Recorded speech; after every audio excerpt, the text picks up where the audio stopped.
السلام عليكم أصدقائي، مرحبا بكم في الجزء الثاني من بودكاست كيفاش العلاقة ديالك مع راسك كتقدر تأثر في العلاقة ديالك مع الآخرين. فقدرنا أننا نعرفوا نوع العلاقة ديالك مع راسك وتعرف راسك براسك من خلال بعض الأسئلة. السؤال الأول قدرنا من خلاله أننا نعطيو القيمة لراسنا ونبغيو راسنا كيما حنا باش هكا الاخر يقدر يبغيك.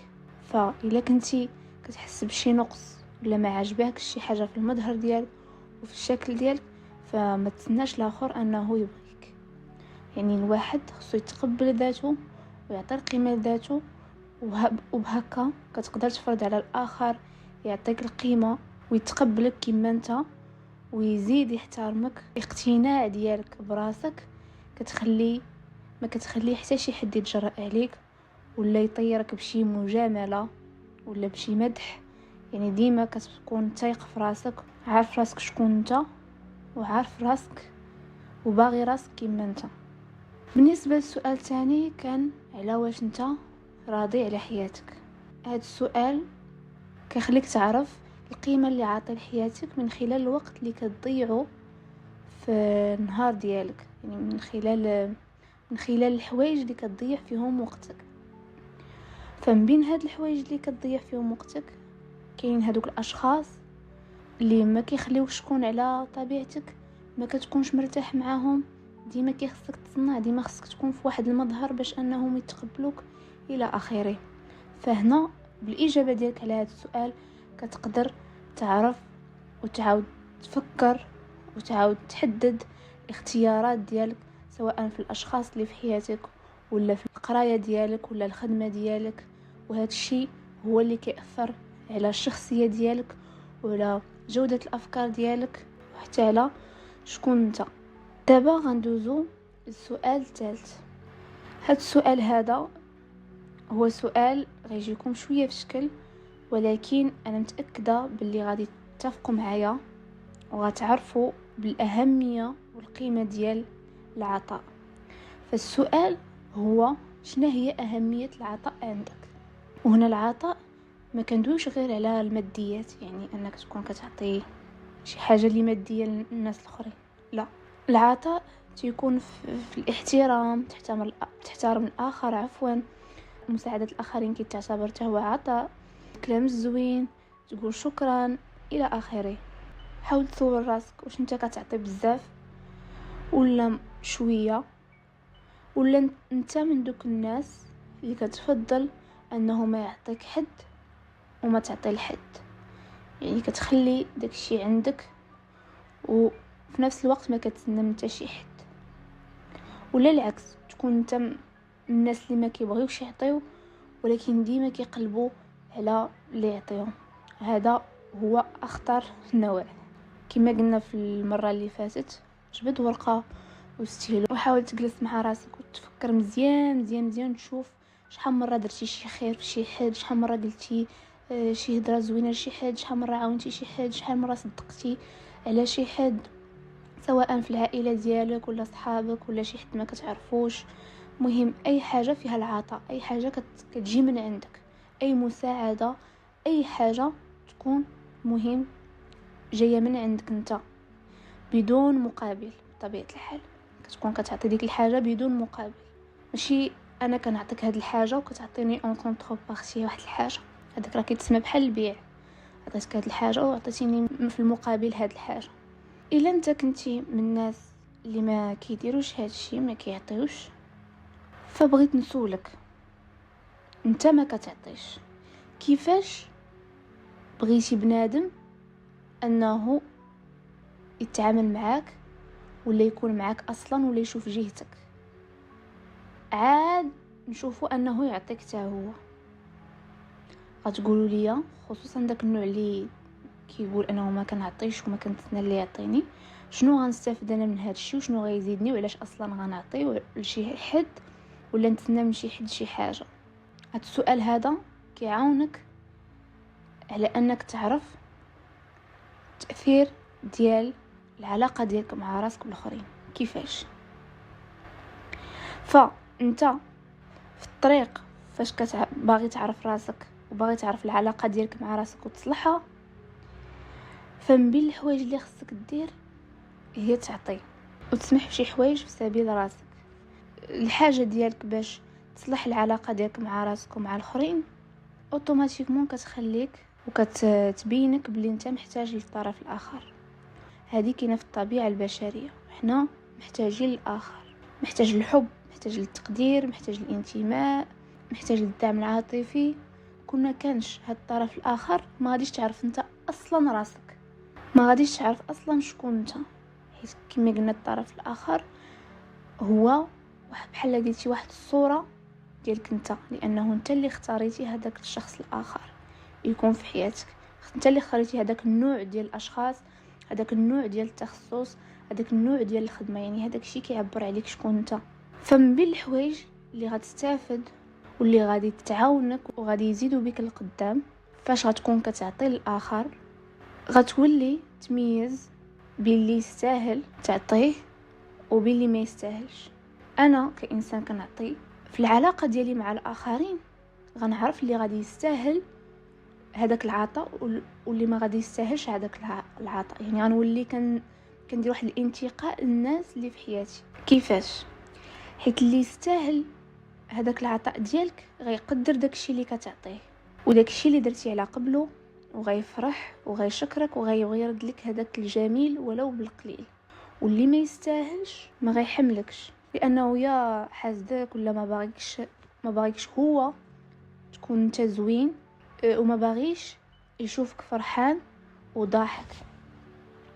كاين هاد النوع ديال البشر فهو كيكون باغيك تكون بحاله ولا كفس منه باش هو يحس بالراحه، ما يحسش بواحد التنافس، لانه هو ما بغاش وما عندوش الشجاعه يدير بحالك ويدير الخير. عايش في واحد العالم ديال التشاؤم والانانيه والطمع وقله الايمان. بين الحوايج اللي غادي تستافد من العطاء ديالك هو العطاء ديالك كيخلي الواحد يحترمك وما كيقدرش يتجرأ عليك ولا نقولوا انه يضرك بشي حاجه خايبه ولا انه يقلل من الاحترام ديالو ليك. علاش وكيفاش؟ بكل بساطه كيشوف وكياخذ غير الحوايج زوينين من عندك وانه عنده مصلحه فيك، وهاد المصلحه هذه ما كتسماش انه طامع فيك ولا لا، حيت كما قلنا في السؤال اللي قبل انه انت كتشوف المصلحه ديالك في الاخرين، واحد المصلحه اللي كتكون نبيله، يعني كتكون شي حاجه انت كتنفعك وكتزيد بك القدام، ماشي العكس كتحطمك ما كتزيدش بك القدام. فحتى هذاك الشخص الاخر اللي كتعطيه حتى هو كيعجبو الحال وكيفرح لانه كيلقى واحد المصلحه فيك، لانه كتفرحو كتعطيه شي حوايج كتزيدو شي حوايج. هذا الشيء غادي يزيد يخليك انت مرتاح وتيق في راسك وفي داك الشيء اللي كدير، حيت بكل بساطه ما كديرش شي حاجه اللي كتضر الاخرين. يعني فاش كتعطي كتشكر الناس، كتحترمهم، كتسامح، كتعاون اللي محتاج الى اخره، كيكون بالك مرتاح لانه كتحاول ما امكن، لانه بطبيعه الحال بنادم ماشي مثالي، ولكن كتحاول ما امكن دير شي حاجه اللي ما كتضرش الاخرين. وفاش كنرتاحوا اوتوماتيكمون كنقدروا نفكروا مزيان، كتولي الافكار ديالنا منظمه، ما كنبقاوش نخمو ونهزوا الهم بزاف للاخرين، حيت كما قلت كتكون عارف راسك مزيان وعارف شنو كدير وسطر مزيان على ديك عارف راسك مزيان، حيت هي منين جاي هادشي كامل هو الاساس وهو الهدف. وواحد الحاجه اخرى هي انه وانت كتعطي في تعاملك مع شي حد كما بغا يكون، تلاقى مع واحد الانسان واحد النهار تشوفو كيدير بحالك، كيقلدك وكيتصرف بنفس طريقتك. وخير مثال اللي غادي يقربكم لهذا الاحساس مثلا الاب مع ولده ولا الام مع ولدها ولا اي كان. مثلا الاب دار شي جيست زوين، مثلا شي مره جاب ليه كاس ديال الماء وشكروا الاب طلب من ولده يجيب ليه الماء، جاب ليه هذاك كاس الماء والاب شكره. وواحد المره اخرى طرا العكس، الاب جاب لولده كاس ديال الماء، وبطبيعه الحال الاب حيت ولده هذاك ما كيتسناش شي رده فعل ولا شي حاجه، اذا به كيتصدم وقال ليه ولده شكرا. غتجيكم شي حاجه بسيطه، شي حاجه عاديه، ولكن تخيل معايا رد فعل ديال الاب ديك اللحظه هو اصلا ما كانش كيتسنى شي جواب من ولده، يعني دار هذاك لو جيست لولده، مثلا جاب لي غير داك كاس ديال الماء يشرب، وحيت ولده هذاك اي حاجه زعما غادي يديرها لي، غيعطيها لي. فهنا الاب غيحس بواحد الافتخار وواحد الانجاز وغيفرح لانه قدر انه ياثر على داك الولد. كنتمنى انه يوصلكم داك الاحساس. الانسان هنا غيحس بشي حاجه زوينه، يعجبو الحال، يعجبو انه قدر انه ياثر على شي حد بشي حاجه زوينه. فهنا غيبغي يزيد يعطي، وغيبغي يشوف التاثير ديال داكشي اللي كيدير، داك العطاء اللي كيعطي على الاخر. هذا السؤال الثالث تيخليك انه تقدر تعرف النوع ديال الناس اللي انت منهم، في نفس الوقت غتعرف النوع ديال الناس اللي في لونتوراج ديالك، مدى التاثير سواء ديالك عليهم سواء التاثير ديالهم عليك. هذاك التاثير كيجي من داكشي اللي كتقدم، داكشي اللي كتعطي، داكشي اللي كيجي من عندك اللي كتخرج، سواء عطاء كما قلنا اللي كيكون مادي ولا معنوي. فهنا غنكون وصلنا للنهايه ديال البودكاست. بهاد الاسئله اللي طرحت لكم انا شخصيا فاتني بزاف وعاوناتني، واللي من بين الاسئله اللي كنطرح على راسي يوميا في تعاملي مع سواء مع راسي سواء مع الاخرين. فمن خلال الجواب ديالك على هاد الاسئله تقدر تحدد الطبيعه ديال العلاقه ديالك مع راسك ومع الاخرين. ما غاديش تبقى تلوم ديما الناس، حيت هادوك الناس، هادوك الاشخاص اللي مؤثرين عليك واللي دايرين لك شي حاجه في حياتك، سواء كانت حاجه خايبه ولا زوينه، ما هم الا من بين الاختيارات ديالك في الحياه ومن بين القرارات ديالك. وحتى الناس اللي تفرض الوجود ديالهم في حياتك، اي اننا ماشي احنا اللي اختاريناهم، بحال الوالدين والعائله بصفه عامه. فالطريقه باش كتعامل بها مع راسك وسطهم والقيمه اللي عطيها لراسك هي اللي غتحدد طريقه تعاملهم معك انت. فاعطي من وقتك لراسك باش تعرف راسك وشنو كيخلي الحب ديالك لراسك يزيد وشنو اللي العكس، وتعرف كي باغي تكون انت وكي بغيتي الناس يعاملوك به، باش تقدر تعاملهم بداك التعامل انت الاول. يعني الطريقه باش بغيتي الناس الاخرين يعاملوك به، مثلا يحترموك، هذاك الاحترام اعطيه انت الاول ليهم، يجي من عندك انت الاول، باش هكا يقدروا انهم يبادلوك نفس الاحترام. ولو ما بادلوكش نفس الاحترام، هنا كتعرف بلي انت درتي اللي عليك، بلي انت عطيتي شي حاجه زوينه. العيب فيهم هما ماشي فيك انت، وهنا كتخلي بالك مرتاح وكتعرف راسك مزيان. واللي خصك تعرف بلي اي حاجه غتنفعك ولو غير بشويه، عرف بلي الوقت اللي غتعطي لك الحاجه ما غاديش يضيع غاهك.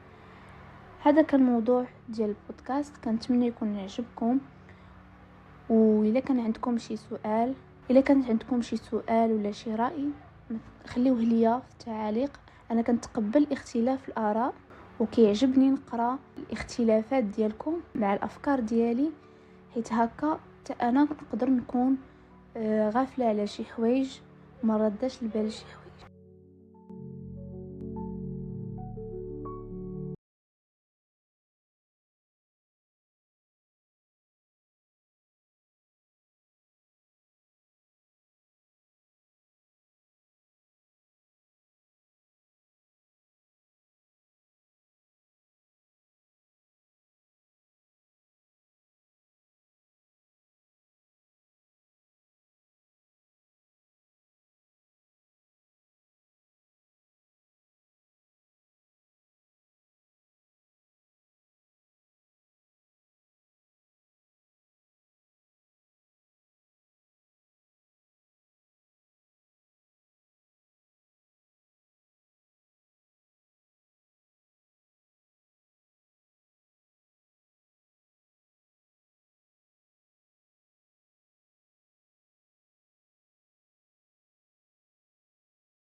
فبلا ما نطول عليكم بزاف، غنخلي السؤال الاخير للحلقه المقبله، الجزء الثاني، باش هكا ما نطولش عليكم وما يجيش الفيديو طويل وما ناخذش من وقتكم بزاف، وتحاولوا انكم تجاوبوا على كل سؤال بشويه، تعطيوه الوقت وتعطيو الوقت لراسكم باش تجاوبوا، واهم حاجه تجاوبوا بصدق وتحاولوا تفكروا وتفهموا الغايه من كل سؤال.